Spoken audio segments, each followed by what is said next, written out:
बिस्मिल्लाहिर्रहमानिर्रहीम। अस्सलाम वालेकुम नाज़रीन, आप यूट्यूब चैनल देख रहे हैं। मैं इमरान खान हूँ। गिलगित बल्तिस्तान के नताइज जब तकरीबन आ चुके हैं और सूरत हाल काफ़ी क्लियर हो गई है, और अब तक की जो सिचुएशन है उसमें कुछ चीज़ें मैं आपको ऐसी बताऊँगा कि जिनको बिल्कुल नज़रअंदाज किया गया। सबसे पहले पाकिस्तान तहरीक इंसाफ ने गिलगित बल्तिस्तान के नताइज मुस्तरद कर दिए हैं। पाकिस्तान तहरीक इंसाफ के चेयरमैन बैरिस्टर गोहर ने वाज़े तौर पर यह कहा कि जनाब हमें नताइज तब्दील करके हराया गया है। पाकिस्तान तहरीक इंसाफ ज़्यादा सीटें जीत रही थी। 8 सीटों का दावा भी उन्होंने किया कि वहाँ पाकिस्तान तहरीक इंसाफ के हमायत याफ्ता उम्मीदवार जीत रहे थे। नताइज तब्दील कर दिए गए और पाकिस्तान तहरीक इंसाफ हार गई।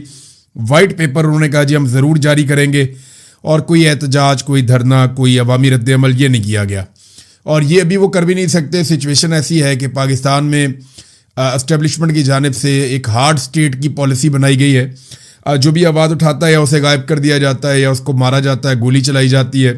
लोग ज़ख्मी अस्पतालों में पड़े हुए हैं। अभी भी आप रावला कोट की सूरत हाल देख लें तो कोई एहतजाज, धरना या अवामी रद्द-ए-अमल नहीं है। लेकिन अगर 2-3 पॉइंट्स के अंदर सारी सूरत हाल को बयान किया जाए कि गिलगित बल्तिस्तान के इंतखाबात में हुआ क्या और नतीजा क्या निकला, तो नंबर 1 तो ये है कि इमरान खान या कैदी नंबर 804 वो जेल में बैठकर भी भारी है, यानी इमरान खान का वज़न कम नहीं हुआ।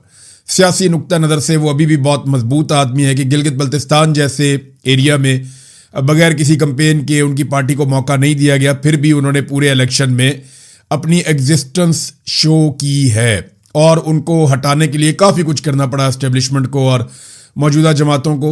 यानी जमात इस्लामी के जो सराजुल हक है उन्होंने बात ठीक की थी कि एक खिलाड़ी के हाथ पीछे बांध कर आप उसके चेहरे पर मुक्के मार रहे हैं और बिलावल आपको शर्म आनी चाहिए, तो ये बात ठीक है। पीपल्स पार्टी और पीएमएलएन को खुला मैदान दिया गया पीटीआई को बाहर करके, और उसका उन्होंने फ़ायदा भी उठाया।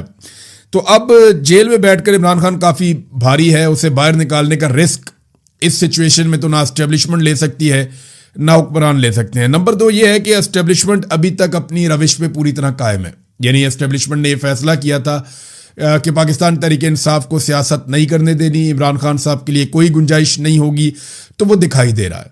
किसी किस्म की गुंजाइश उन्होंने पाकिस्तान तहरीक इंसाफ या इमरान खान के लिए नहीं छोड़ी, बल्कि उन्होंने उन लोगों को जो अवाम के अंदर ज़्यादा मकबूल नहीं थे खुला मैदान बना कर दिया और उनको मतलूबा नताइज भी लेकर दिए। नंबर 3 नवाज शरीफ साहब के लिए एक बहुत बड़ा झटका है कि बतौर लीडर ऐसा लगता है कि वो अब फारिग हो चुके हैं। उन्होंने एक इलेक्शन जो है उसकी सरबराही की आकर 2024 में 8 फरवरी का इलेक्शन था, और मियाँ साहब ने कई महीने तक उसके लिए मेहनत की, लेकिन मियाँ साहब का इलेक्शन का बेड़ा गर्क हो गया। मियाँ साहब को कोई कामयाबी नहीं मिली, बल्कि उनकी अपनी सीट भी चोरी की है, सब जानते हैं। वो मतीउल्लाह जान कहते हैं इलास्टिक की शलवार पहना दी मियाँ साहब को, बात ठीक है। इसके बाद जो है नवाज शरीफ साहब का जो लीडर का एक किरदार था वो लगभग ख़त्म हो चुका है। उन्हें कुर्बानी देनी पड़ेगी, मियाँ साहब को काफ़ी कुछ खोना पड़ेगा अगर दोबारा वो लीडर बनना चाहते हैं। तो कम से कम हुकूमतों से कुर्बानी देनी पड़ेगी और जिद्दोजहद में अपने आप को लाना पड़ेगा, वरना मियाँ साहब के साथ देखें वफाक में आपकी हुकूमत होती है तो आप आधे से ज़्यादा इलेक्शन गिलगित बल्तिस्तान में और कश्मीर में जीत जाते हैं अगर आपके पास वफाक में हुकूमत है तो। और ये एक ऐसी हकीकत है जिससे हम भाग नहीं सकते। आपके पास फेडरल गवर्नमेंट है, आपके पास वफाकी वज़रा हैं, आपके पास कश्मीर की और गिलगित बल्तिस्तान की वजारत है, तो आप आधे से ज़्यादा इलेक्शन जीत जाते हैं। तो आधे से ज़्यादा जीता हुआ इलेक्शन भी नवाज शरीफ साहब वहाँ पे जाके खुद नहीं जीत पाए। इसका मतलब ये है कि नून लीग के लिए सबसे बड़ा धचका है इन इंतखाबात में कि खुला मैदान भी मिला, अंपायर भी साथ थे, कोई साथ भागने वाला भी नहीं था, फिर भी मियाँ साहब नहीं जीत पाए, बल्कि रोध होकर वहाँ से वो चले गए, बल्कि उनको भेज दिया गया। अब नाज़रीन, पाकिस्तान तहरीक इंसाफ क्या गिलगित बल्तिस्तान में हुकूमत बनाने की पोजीशन में थी? तो जवाब है कि जिस दिन इलेक्शन हुए और ये इलेक्शन के नताइज अगर बिल्कुल दुरुस्त भी आते तो भी पाकिस्तान तहरीक इंसाफ, जो अब मैंने सारी इंफॉर्मेशन इकट्ठी की है अलग अलग जर्नलिस्टों से बात करके, मकामी लोगों से बात करके, तो पाकिस्तान तहरीक इंसाफ हुकूमत बनाने की पोजीशन में नहीं थी।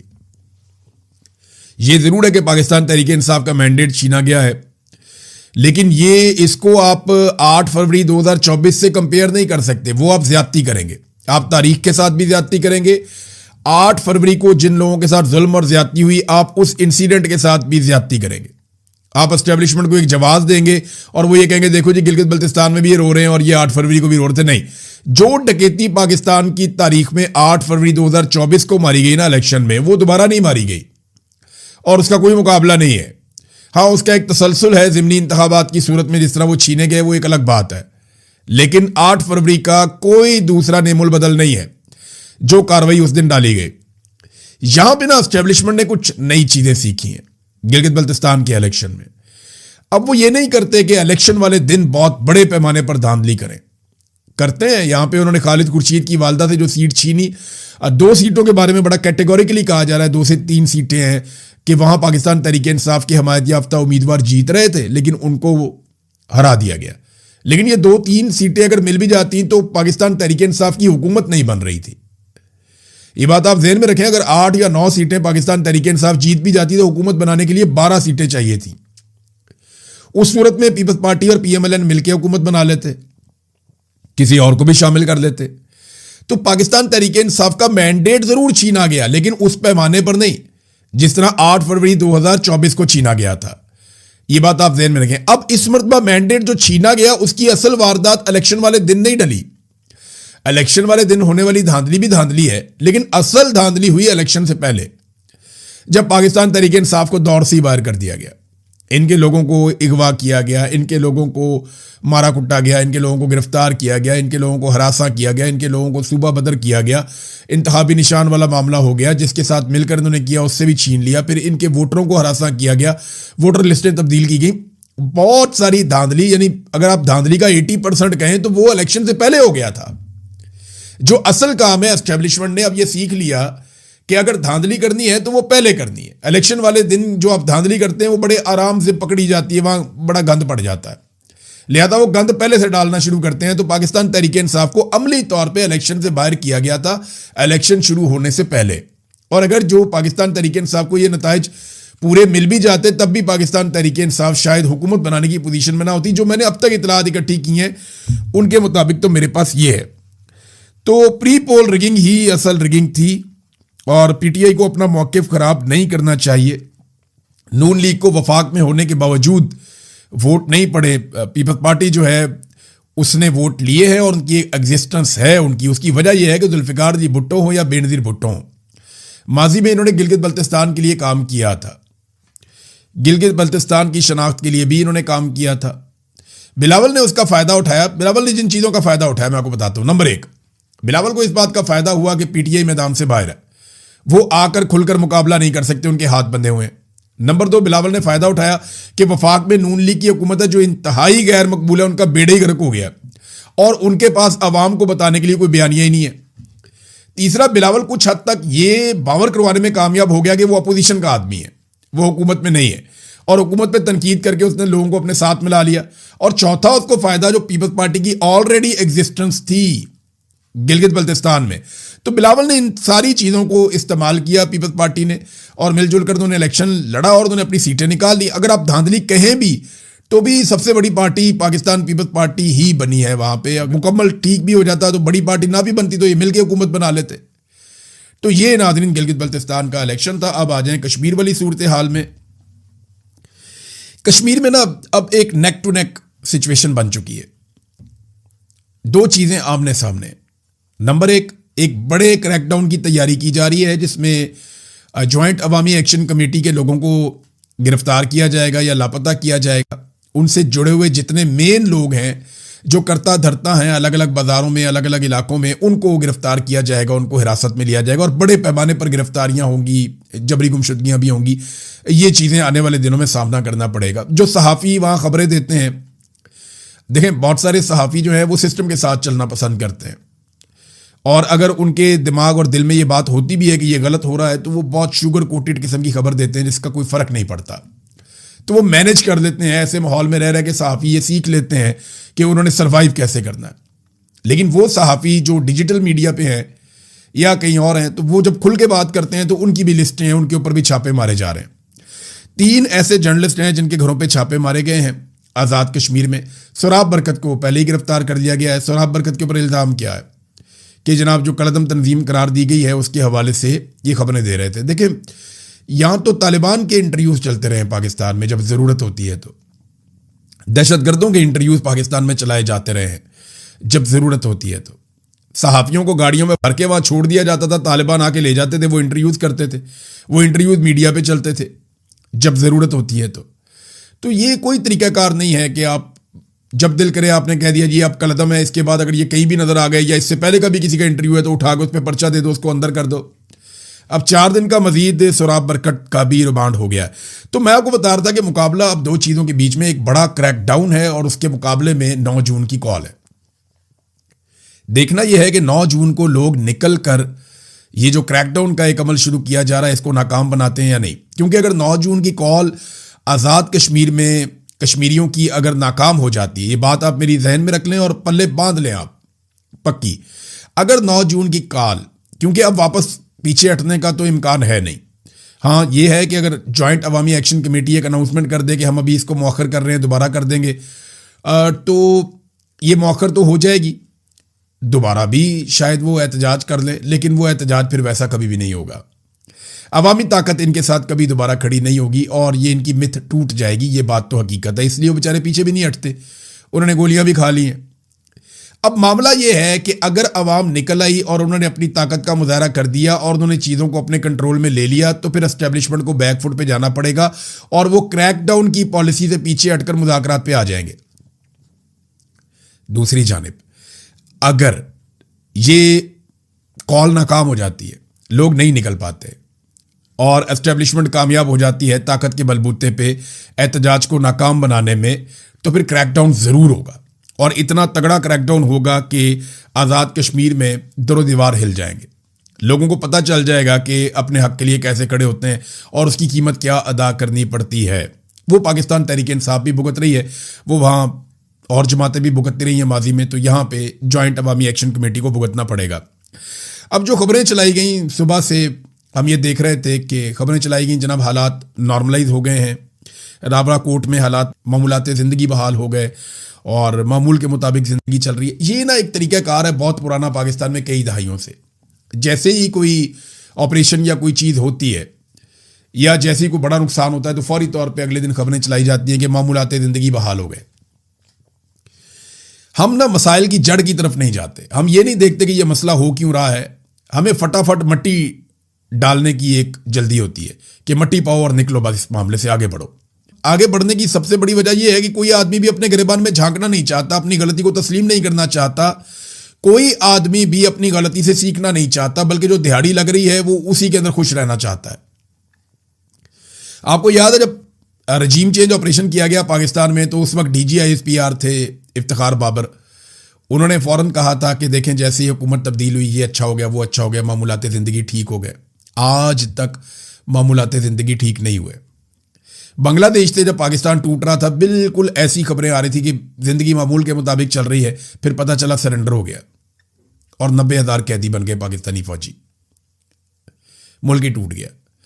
बुगटी को जब कत्ल किया गया तो अकबर बुगटी के कत्ल के बाद ऐसी ही खबरें चलवाई गई कि बलूचिस्तान में मामूलात ज़िंदगी बहाल हो गए, चीज़ें बिल्कुल नॉर्मलाइज हो गई, बाजार खुल गए।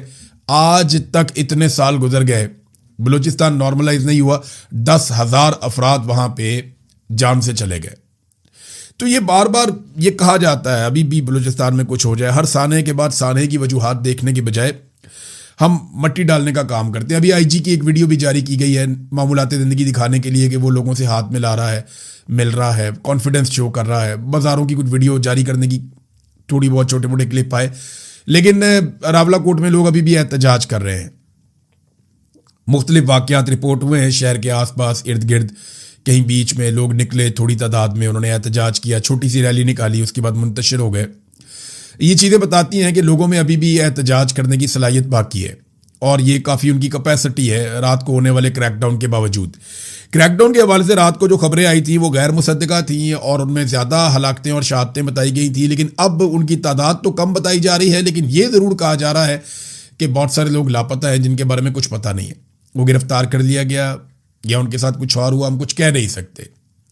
जब इस तरह का इंसिडेंट होता है आप इंटरनेट बंद कर देते हैं, मोबाइल फ़ोन बंद कर देते हैं, लाइटें बंद कर देते हैं, इन्फॉर्मेशन को जब आप छुपाते हैं तो अफवाहें फैलती हैं।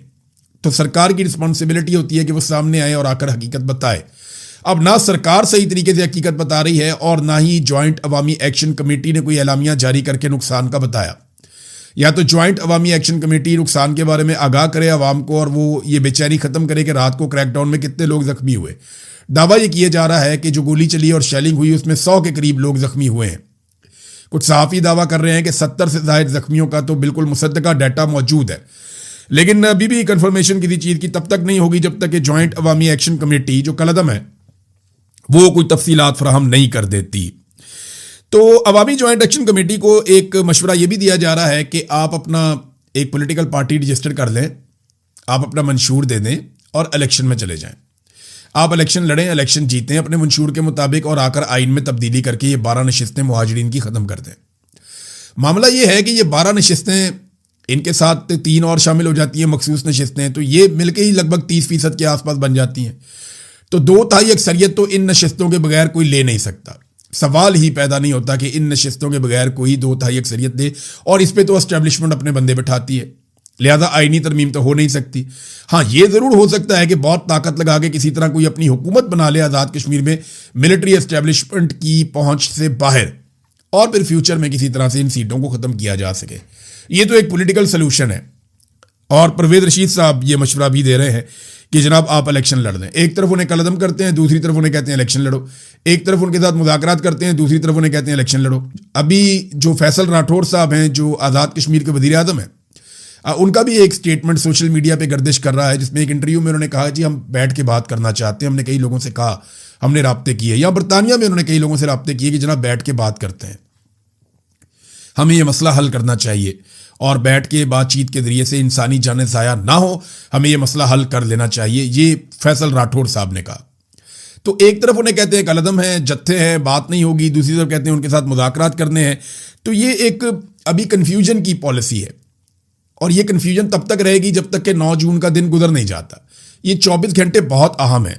अगर 9 जून को बड़े पैमाने पर लोग निकल आते हैं तो हुकूमत मुज़ाकरात की बात करेगी, बार बार मुज़ाकरात की बात करेगी और बैठेगी और कुछ चीज़ें मान भी जाएगी। देखिए ना, वो कहते हैं कि आईनी तरमीम के बगैर ये 12 नशिस्तें ख़त्म नहीं हो सकती। तो मेरा एक सवाल ये है कि आधी नशिस्तें ख़त्म करने का जो ऑफर किया था वो किस बुनियाद पे किया था?